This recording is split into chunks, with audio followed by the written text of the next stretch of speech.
Daar word vertel dat 'n man by sy lewenstyd 'n brug gebou het oor 'n kloof wat tussen hom en die dorp geleë was. Mense het gesê dit was werklik 'n tegnologiese prestasie dat in staat was om so 'n brug te bou. 'n Sterk brug wat in staat was om groot verkeer te hanteer. Snaaks genoeg, sy seun wat hy gehad het was baie beïndruk deur sy pa. Sy pa geluk mens met die brug wat hy gebou het, maar hy het nie van hierdie brug gebruik gemaak nie. Hy het met 'n lang ompad, sonder om van die brug gebruik te maak, in die dorp gekom. Eendag het dit verskriklik gereën, en die ompad wat hy gebruik het heeltemal verspoel. Die enigste manier waarmee hy by die dorp om uitkom was om van die brug gebruik te maak. En hy moes dringend in die dorp kom. Hy het voor die brug gestaan en sy pa bewonder. Hy het vir homself gesê, sy pa is daarom 'n besondere mens dat hy die ongelooflike brug kon bou. Maar hy het vrymoedigheid gehad om op die brug te loop nie. En hy luister gegaan. Dit spit van die feit dat hy dringend in die dorp moes kom. En mense in die dorp het gevra, wanneer kom hy? Hy kom ons van die brug gebruik maak, hy het so waardering gehad van sy pa. Maar hy het nie opgedaag gekom nie. Die vraag wat Jakobus in hierdie gedeelte wil vra is enige geloof saligmakend van aard? Word 'n mens deur enige geloof wat jy aanhaal gered? Dis nog 'n baie aktuele vraag. Want die tyd waarin ons lewe, glo mense dat geloof 'n persoonlike saak is. Jy weet of jy glo of nie. En niemand kan vir jou sê dat jy verkeerd glo nie. As jy glo reg, dan is dit reg. Dan kan jy weet, jy gaan gered word. Dis dat die Bybel sê. Wat sê Jakobus vir ons in hierdie gedeelte? En dis die saak wat Jakobus in hierdie gedeelte aanraak. Is alle gelowe saligmakend van aard? Word 'n mens deur enige geloof wat jy het, gered? In hierdie gedeelte noem Jakobus dat daar 3 soorte geloof is. Hy praat van 'n dooie geloof, hy praat van 'n valse geloof, en hy praat van 'n saligmakende geloof. Nou kom ons kyk na hierdie 3 gelowe. Heel eerste, 'n dooie geloof. Dit is vir Jakobus verskriklik belangrik dat mense sal verstaan wat hy bedoel met 'n dooie geloof. Wanneer het mense 'n dooie geloof? Jakobus gebruik 'n beeld. Hy sê mense, kom ons sê dit so. In die gemeente is daar mense wat in nood is. Hulle het 'n broodgebrek. Hulle het ook nie genoeg saam klere nie. En dan kom iemand na daai persoon toe en sê vir daai persoon, ons is jammer dat dit met jou swaar gaan. Het is ons verskriklik sleg dat jy in 'n noodsituasie is. Jy moet maar net vashou aan die Here. Ons sal vir jou bid. Glo die Here sal voorsien. Die persoon stap na die persoon wat in nood is en sê baie mooi dinge van die persoon wat in nood is. Maar hy help ook nie konkreet in sy nood nie. Dis die situasie wat Jakobus skets. Nou vra hy, kan so geloof 'n mens red?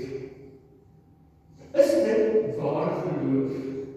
as jy mooi broodjies bak, as jy mooi dinge vir jou medemens sê, maar jy nie werklik daar waar nood is, help my.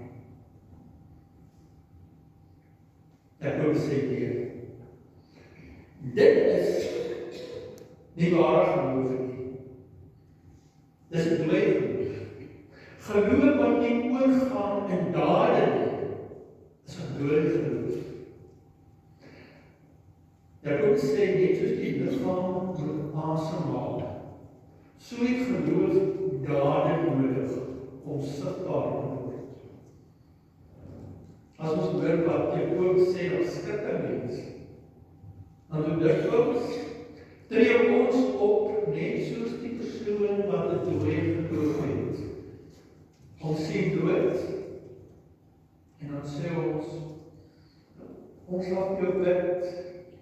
Die Here steun jou. Die Here sal voorsien in jou nood. Terwyl ons nie werklik aandag gee daar waar daar nood is nie. Ek wil sê, daar's dooie geloof. En dooie geloof kan 'n mens nie red nie. En dan gaan hy aan. Hy sê daar's nie die dooie geloof nie, daar's ook valse geloof. Nou wat is valse geloof? Ek wil sê daar's mense wat sê, ek weet baie van die Here. Ek weet dat hy 'n enige God is. Ek weet dat God, die Vader, die skepper is van hemel en aarde, dat Jesus Christus die redder van die wêreld is, dat die Heilige Gees gekom het om Christus verdienste in ons lewens 'n werklikheid te maak. Ek weet al die dinge. Nou vra Jakobus die vraag, beteken dit dat jy saligmakende geloof het, as jy al die dinge weet? En onmiddellik sê hy, nee, dis nie saligmakende geloof nie, want die duiwels glo ook. Maar dit sê dit, nou jy wat in Markus 5 staan, toe Jesus by een geleentheid nader kom, toe die duiwel of 'n demoon in naam van Legio gesê, gaan van my weg, want U is die Seun van die Almagtige God. Die duiwels glo ook, maar hulle hulle vertrou nie op die Here Jesus Christus as hulle verlosser en saligmaker nie. As ons dit hoor wat Jakobus sê, dat skrik ons, want baie van ons kan sê, ja, ons weet baie van die Bybel. Is eintlik nie vir my nodig om Bybel te lees nie, want ek ken alles wat die Bybel wil leer. Ek het goed opgeleid toe ons sonderskool toe gegaan het, kategees toe gegaan het, ek weet alles. As dit geloof, as ek alles weet, as ek weet dit wat die Here vir my vra om te doen, is dit saligmakende geloof? Jakobus praat in hierdie gedeelte oor, is enige geloof saligmakend van aard? En hy sê nee. Dooie geloof is nie saligmakend van aard nie, en valse geloof is ook nie saligmakend van aard nie. En dan gaan hy oor, en dan verduidelik hy vir ons, wat is saligmakende geloof? En dit is vir ons so belangrik dat ons almal moet verstaan dat hy 2 voorbeelde uit die Ou Testament gebruik. Die eerste voorbeeld, die voorbeeld van Abraham. Nou wat weet ons van Abraham? Abraham het groot geword in Ur, die land van die Galdeërs. Sy pa en ma het die son en die maan God aanbid. En spite daarvan, het die Here God na hom gekom en vir hom gesê, Abraham, kom ek vat jou buite toe. Kyk op na die hemel, sien jy hoeveel sterre daar is? Ja, Here, ek sien. Abraham, kom ons gaan 'n bietjie na die see toe. Sien jy die sand by die see? Ja, Here, ek sien. Ek gaan vir jou 'n vader maak van 'n groot nasie. jy gaan die vader wees van 'n nuwe volk. Die Here sê vir hom op 'n tyd dat hy en sy vrou geen kinders gehad het nie. Nou sê die Here vir Abraham, vertrou my, breek met jou familie en trek saam met my na vreemde land. En Abraham weet nie waar hy presies na gaan nie, maar hy vertrou die Here. En dan is daar ook 'n tyd dat hy wag. Hy wag dat die Here sy belofte sal waarmaak. Maar niks gebeur nie. Niks gebeur nie. Hy word ouer, sy vrou word ouer, hulle is amper 100 jaar oud en dan gebeur het. 'n seentjie word gebore, hulle noem die seentjie Isak. En 'n geliefde kind, want dit is 'n wonderlike kind. Na lang wag is 'n seentjie gebore. En dan kom die Here weer na Abraham en sê, Abraham, ek wil hê jy moet die kind gaan offer. Jou enigste kind. Het ek reg om te Here? Ja, Abraham, ek wil hê jy moet jou enigste kind gaan offer. Nou die van u wat kinders verloor het, sal weet wat dit beteken wat die Here vir Abraham gevra het. En Abraham sê, Here, ek verstaan nie maar goed. Skryf. En dan stap hy en sy kind, sy seun, Isak na 'n plek waar hy geoffer moet word. En terwyl hulle stap, sê Isak vir Abraham, Pa, verstaan nie mooi nie ons nou hout en dit waarmee ons vuur kan maak. En waar is die offerlam? En hy moet vir Isak offer. My kind, die Here sal voorsien. En dan kom hulle by die plek waar hulle die offer moet bring. Die Here het nog nie voorsien. En hy maak vir Isak vas. Hy is gereed om sy keel af te sny en sê die Here vir Abraham, Abraham, stop eers, stop. As dit toets, ek wou net kyk of jy werklik in my glo, of jy werklik aan my gehoorsaam sal wees. Daar is 'n offerdier, sit vas, vat hom, gebruik hom om 'n offer te bring. Die voorbeeld sê vir ons iets van ware geloof. Ons lees in die Bybel dat Abraham God se vriend was. En omdat hy God se vriend was, het sy vriendskap met God oorgegaan in geloof en vertroue. Het sy vertroue in God het oorgegaan in gehoorsaamheid. Het hy gedoen dit wat die Here van hom gevra het om te doen. Daarom sê die Bybel dat Abraham regverdig is. Dat hy vry verklaar is van sy sonde op grond van sy dade, op grond van die feit dat sy geloof sigbaar geword in sy gehoorsaamheid aan die Here. Maar Jakobus hou nie op. Dit is amper asof hy wil sê, mense, hoe julle sal sê, moenie volgens vertel van Abraham nie, hy was 'n besondere mens.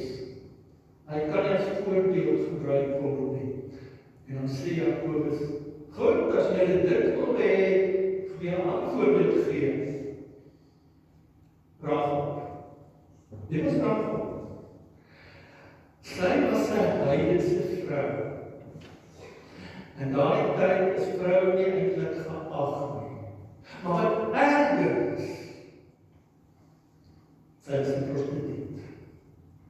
Sy het gehoor van die Here. Sy het gehoor hoe hy die Israeliete uit Egipte uitlei en sy het hom begin glo. En toe die verkennis by haar uitkom, het sy vir hulle skuiling gegee. Van die mense van die stad waar sy gebly, wou die verkennis vang. En sy was bereid om haar lewe op die spel te plaas, om die verkennis veilig te hou. En toe die mense van die stad rustig geword het sy 'n dak gevat en hulle laat afsak, sodat hulle kon snap uit die stad. Rahab het geglo in God, en sy was bereid om haar lewe te waag vir haar geloof. Haar geloof het in dade oorgegaan. Wat wil Jakobus vir ons sê, wat is geloof? Geloof beteken dat jy in jou lewe op 'n punt kom waar jy besef dat jy sondig is. Dat jy skuld staan by God. Dat jy niks kan doen om jou saak by God te verbeter nie. Dat jy 'n redder nodig het.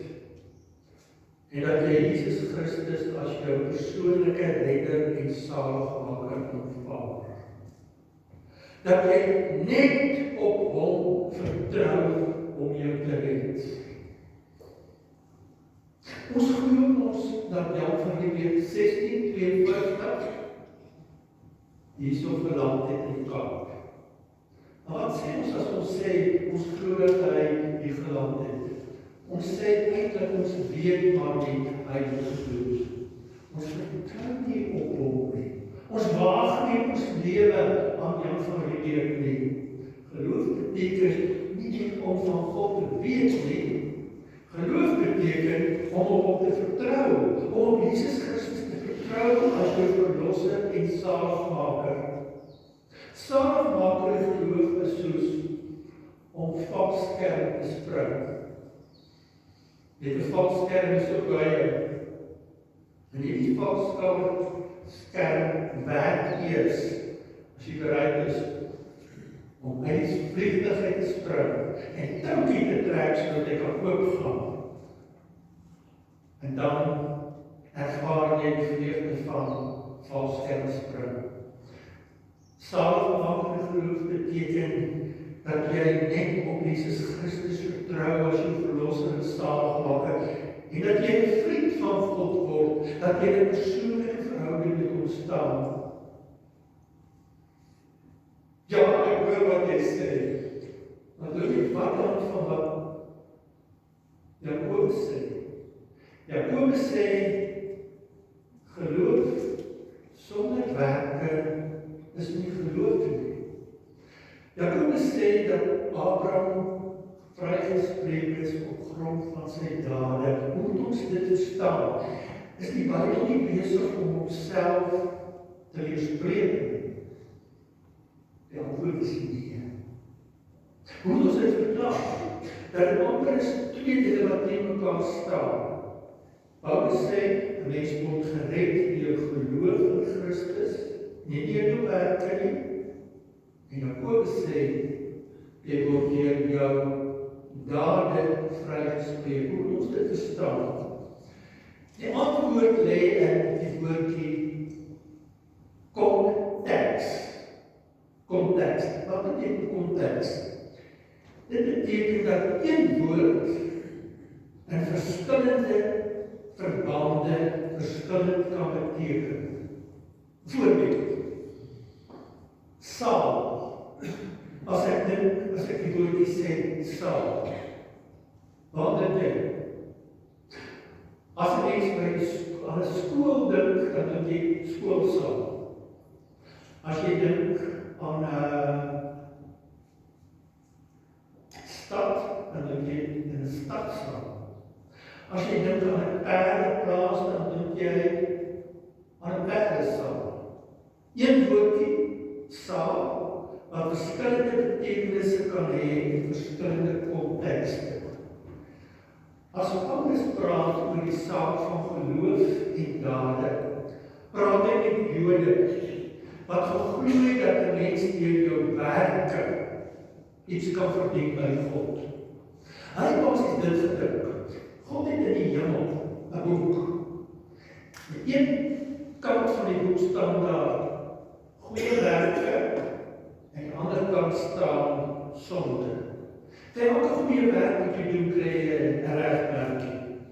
Elke sonde wat jy doen, 'n kruisie. En eendag met die hele bos gaan God al die regmerkies optel en al die kruisies optel. En as jy meer regmerkies het as kruisies, dan word jy regverdig verklaar. Dan is jy God se kind. Die Jode het gedink dat 'n mens deur jou dade gered kan word. En Paulus sê, nee mense, jy kan nie deur jou dade gered word nie. Jy het Christus nodig. Daarom lê hy klem, geloof in Christus die belangrike saak. Wanneer Jakobus praat en sê dat 'n mens deur jou dade vrygespreek word, is dit in 'n ander konteks. Wat is die ander konteks? Jakobus praat met 'n gemeente waar daar diskriminasie plaasgevind het. Die diskriminasie was tussen rykes en armes. Die ryk mense is in die gemeente bevoordeel bo die armes. En nie net in die gemeente nie, ook in die samelewing, wanneer dit by die regspraak was, is die ryk mense bevoordeel. Hulle was altyd reg en die arme mense was verkeerd. En Jakobus sê mense, dis nie hoe dit werk nie. As jy julle geloof toepas, moet julle nie sekere mense bevoordeel bo ander mense nie. Geloof moet oorgaan in dade. Julle moet regverdig wees. Julle moet julle geloof toepas. Julle moet nie dinge doen wat julle self kan bevoordeel nie. Wanneer Paulus praat oor werke, dan bedoel hy wetswerke. Hy is negatief teenoor wetswerke. Hy sê, ons kan nie deur ons goeie werke vir ons 'n plekkie in die hemel verdien nie. Wanneer Jakobus praat oor werke, praat hy oor geloofswerke, oor geloofsdade. En sê hy, as jy glo, dan moet jou geloof in dade oorgaan. Dan moet jou geloof sigbaar word in jou lewe. Jou dade, jou werke is 'n bevestiging van die egtheid van jou geloof. Wat sê Jakobus vir ons? Wat is saligmakende geloof? Saligmakende geloof het twee kante. Dit het 'n binnekant en dit het 'n buitekant. Die binnekant van saligmakende geloof beteken dat ek op Jesus Christus vertrou as my verlosser en saligmaker. Net hy kan my red. Dis die binnekant van my geloof. Die buitekant van my geloof, is dit wat ek glo, dat Jesus Christus my verlosser en saligmaker is, moet sigbaar word in my daaglikse lewe. Ek moet lewe soos iemand waar Jesus Christus gered is. Ek moet lewe soos iemand wat net op Jesus Christus vertrou. En dit moet sigbaar word in die manier waarop ek ander mense hanteer. Dit moet sigbaar word in die manier waarop ek my geld hanteer. Dit moet sigbaar word in die manier waarop ek met die natuur omgaan. Dit moet my hele lewe bepaal. In hierdie gedeelte praat Jakobus en vra 'n groot vraag. Is enige geloof saligmakend van aard? En sy antwoord is nee. Daar's 'n ding soos valse geloof, waar mens net sekere dinge weet en nie jou vertroue in jou stel. Daar's ook 'n ding soos dooie geloof, waar my geloof nie sigbaar word op my dade nie. Saligmakende geloof beteken dat ek net op Jesus Christus vertrou